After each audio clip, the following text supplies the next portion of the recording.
अस्सलामुअलैकुम प्यारे बच्चों, आज हम पाठ क्रमांक 3 अपनी प्रकृति पढ़ेंगे और उसे समझेंगे।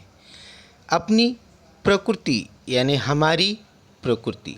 प्रकृति का अर्थ होता है स्वभाव, मिजाज, और एक अर्थ होता है जिसका अर्थ होता है जगत, निसर्ग। प्रकृति को इंग्लिश में, अंग्रेजी में नेचर कहा जाता है, और नेचर यानी स्वभाव भी होता है, मिजाज भी होता है, और एक नेचर होता है जिसका अर्थ होता है हमारे आसपास का पर्यावरण, निसर्ग, उसे भी हम नेचर कहते हैं।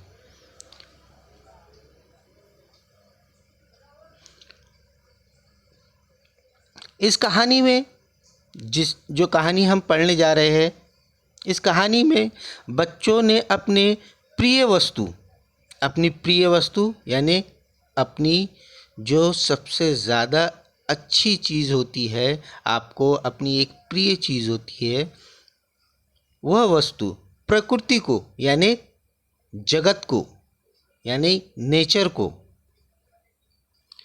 देकर उसे उसके प्रति कृतज्ञता का भाव प्रकट किया है। कृतज्ञता यानी थैंक्सफुल, शुक्र, कृतज्ञ का भाव, थैंक्सफुल, शुक्र अदा करना नेचर का, प्रकृति का।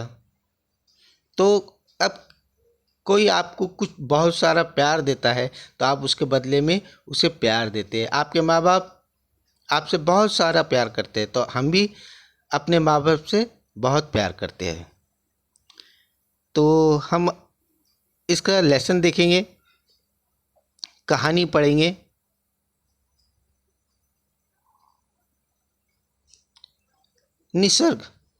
निसर्ग प्रकृति, पहाड़, पर्वत, झरने, नदी, पेड़, झील,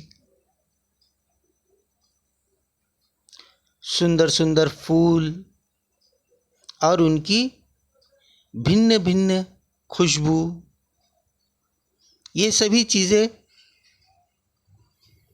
हमारे प्रकृति कहलाती है।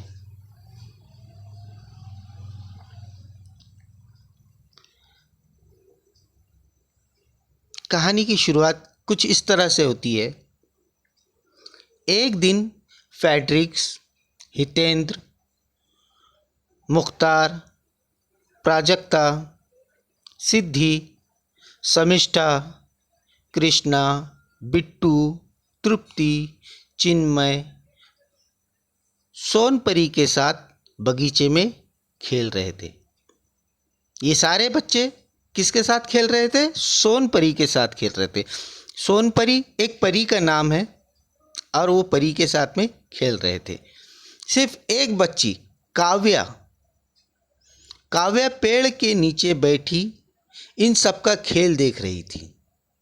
काव्या इन बच्चों के साथ में खेल नहीं रही थी, वो पेड़ के नीचे बैठी थी और उन बच्चों का खेल देख रही थी कि अचानक एक पत्ता ऊपर से आ गिरा। जिस पेड़ के नीचे वो बैठी थी, उसी पेड़ का एक पत्ता नीचे आ गिरा। काव्या ने ऊपर देखा, हरा भरा पेड़ और उसकी घनी छाया फैली थी। पेड़ कैसा था? हरा भरा और उसकी छाया घनी थी। वह सोचने लगी, प्रकृति कितना कुछ देती है। आप लोगों ने देखा है कि प्रकृति हमें शुद्ध हवा, पानी, फल, फूल और ऐसी बहुत सारी चीज़ें देती है। हमें भी उसे कुछ देना चाहिए। काव्या ने क्या सोचा? प्रकृति कितना कुछ देती है, हमें भी उसे कुछ देना चाहिए, यानी रिटर्न गिफ्ट करना चाहिए। कोई हमें गिफ्ट करे तो उसे रिटर्न गिफ्ट करना चाहिए। उसने सभी को बुलाया और अपने विचार बताए। सभी सोचने लगे, अरे हाँ, सही तो बात है।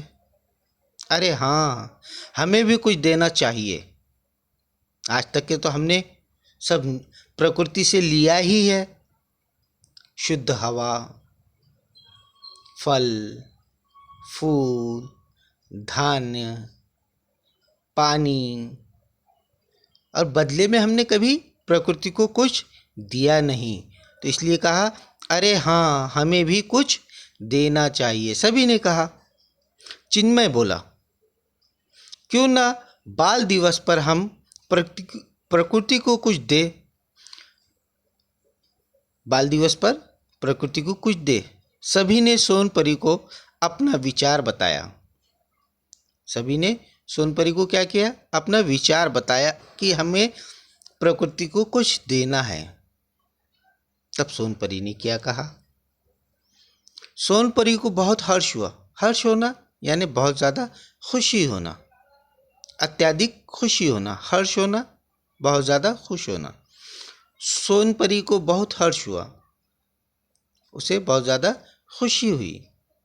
वह सबको अपने साथ लेकर आकाश में उड़ चली। सभी बच्चों को क्या किया उसने? अपनी छड़ी घुमाई और आबरा का डाबरा ऐसे किया, और सभी बच्चे सोनपरी के साथ आकाश की तरफ उड़ चले, आकाश में उड़ चले। उसने कहा, नेकी और पूछ पूछ। ये एक मुहावरा है, नेकी और पूछ पूछ, यानी अच्छे कार्य करने के लिए पूछने की आवश्यकता नहीं होती। तो सोनपरी ने कहा, नेकी और पूछ पूछ। दोस्तों, तुम जो कुछ प्रकृति को देना चाहते हो उसकी कल्पना करो। मैं तुम्हारी हर कल्पना को सुंदर उपहार में बदल दूंगी। अब जाहिर सी बात है कि हम जो गिफ्ट करेंगे आप लोग प्रकृति को, ये बच्चे प्रकृति को कुछ देना चाहते हैं, तो प्रकृति के पास में वो डायरेक्ट जाएगा क्या? नहीं। तो सोनपरी उस गिफ्ट को, उस वस्तु को वो क्या करने वाली थी? उसको बदल देने वाली थी। उसकी कल्पना करो, मैं तुम्हारी हर कल्पना को सुंदर उपहार में बदल दूंगी। देखिए क्या होता है।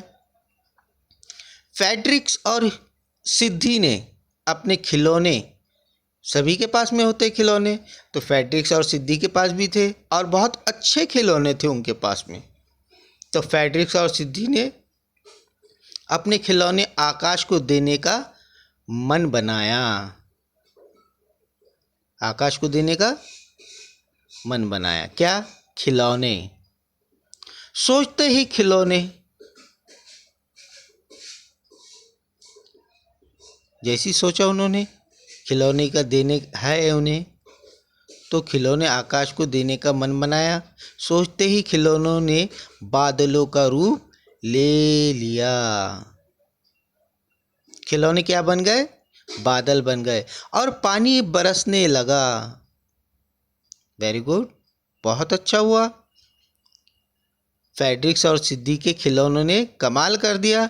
उनके खिलौनों ने प्रकृति को एक नया रूप दिया, बादल और पानी का रूप दिया।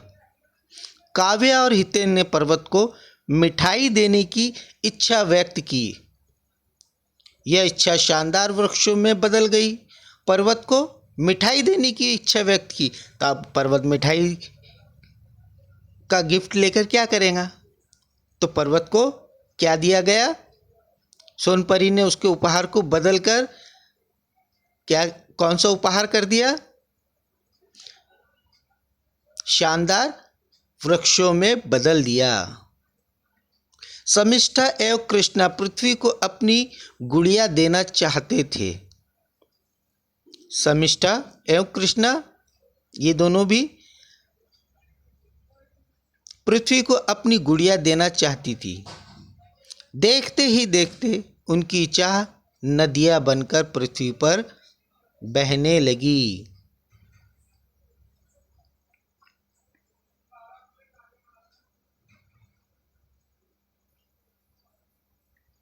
उसके बाद तृप्ति और प्राजक्ता ने अपनी चूड़ियाँ देने का मन बनाया।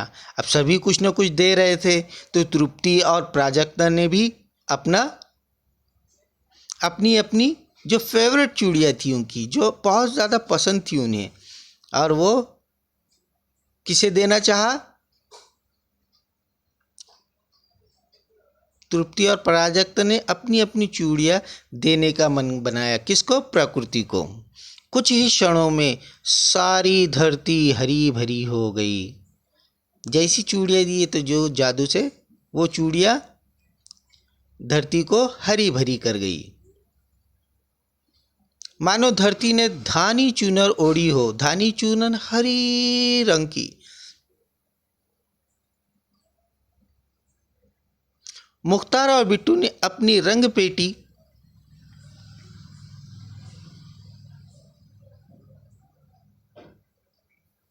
देने की चाह और कुछ ही क्षणों में सारा आसमान टिमटिमाते तारों में। मुख्तार और बिट्टू ने अपनी रंग पेटी देनी चाहिए और कुछ ही क्षणों में सारा आसमान टिमटिमाते तारों में भर गया। सारी प्रकृति दुल्हन की तरह सज गई थी। जिसने जो चाहा सोन परी ने वो सब किया। अब प्रकृति में पंछी मधुर स्वर में गाने लगे। पंछी कैसे गाने लगे? मधुर स्वर में गाने लगे। ये भी एक प्रकृति का हिस्सा है, भाग है। कल कल झरने, हमने देखा है झरने, पर्वतों से गिरता हुआ पानी, उसे झरना कहा जाता है। और जब वो पानी ऊपर से नीचे गिरता है तो एक मधुर आवाज़ उत्पन्न होती है। तो उस आवाज़ को, उस ध्वनि को कल कल कहा जाता है। उस आवाज़ का एक नाम दिया गया है कल कल करते हुए झरने, यानी वो झरनों की मधुर आवाज़। झरनों ने वातावरण में संगीत भर दिया। मंद पवन, हल्की हल्की ठंडी ठंडी, ज़्यादा तेज़ हवा भी अच्छी नहीं लगती है ना, तो हल्की हल्की मंद पवन बहने लगी। फूलों ने हवा में मीठी मीठी खुशबू भर दी। फूल भी प्रकृति का एक हिस्सा है और फूलों ने क्या किया? वातावरण में मीठी मीठी खुशबू भर दी। बच्चे खुशी से नाचने लगे और परी को धन्यवाद देने लगे कि परी ने सचमुच प्रकृति को अद्भुत बना दिया।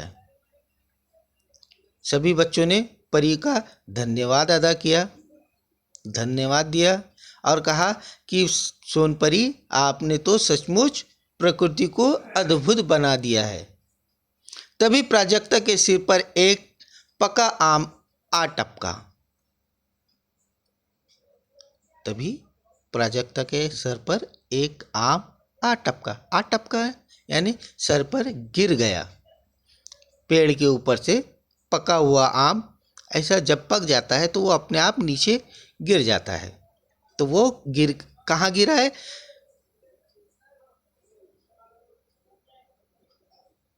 प्राजक्ता के सिर पर। एकाएक प्राजक्ता की नींद खुल गई। एकाएक क्या हुआ? प्राजक्ता की नींद खुल गई। अरे ये इसका मतलब ये हुआ कि ये सोनपरी और उसके जो दोस्त लोग थे, फ्रेंड्स थे, मित्र थे, ये सभी लोग उसके सपने में थे और प्राजक्ता एक सपना देख रही थी। एकाएक प्राजक्ता की नींद खुल गई। उसने खिड़की के बाहर झांका तो पाया कि प्रकृति ठीक वैसे ही दिख रही है जैसे उसने अभी अभी सपने में देखी थी। तो ये सब क्या हो रहा था? सपने में हो रहा था और ये सब कुछ देख रही थी प्राजक्ता अपने सपने में। वो भाव विभोर हो, वो बहुत ज़्यादा खुश हुई। इस प्रकार से पाठ क्रमांक 3 अपनी प्रकृति, यह कहानी खत्म हुई और इसके बाद हम इसकी स्वाध्याय, शब्द वाटिका, भाषा की और कुछ प्रश्न उत्तर देखेंगे। अस्सलामु अलैकुम।